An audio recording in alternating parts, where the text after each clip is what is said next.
In today's video, I'm going to teach you how to remove payment method on Alibaba 2024, remove card details. First, open your Alibaba app. Make sure you're on the official app and that it's updated to the latest version. This helps the menus look the same as what you'll see on screen. A stable internet connection will also make the process smoother. Next, tap sign in and log in with your account. If you're already signed in, you can continue. Otherwise, enter your credentials and complete any verification prompts.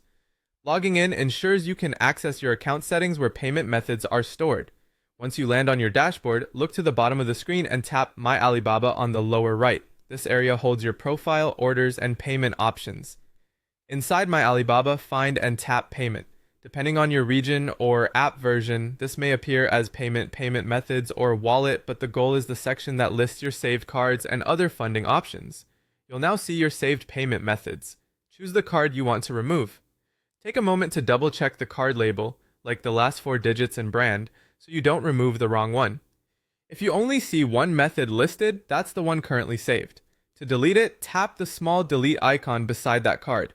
It usually looks like a trash can. Some devices may require a swipe left to reveal the delete option. If you see the icon, simply select it. A confirmation prompt will appear. Tap Remove to finalize. This confirms that you want the card taken off your Alibaba account. Removing a card stops it from being used for future checkouts, but it won't cancel any existing orders or refund charges that have already gone through. And that's it. The card is now removed. If you need to add a different payment method later, you can come back to the same payment section and add a new one. If you don't see the payment option or the delete icon, try updating the app, switching to a reliable network, or closing and reopening the app. Also, ensure you're not in the middle of an unpaid order flow, as some screens temporarily limit changes. Thanks for watching. Follow these steps anytime you need to clean up saved cards and keep your Alibaba account secure.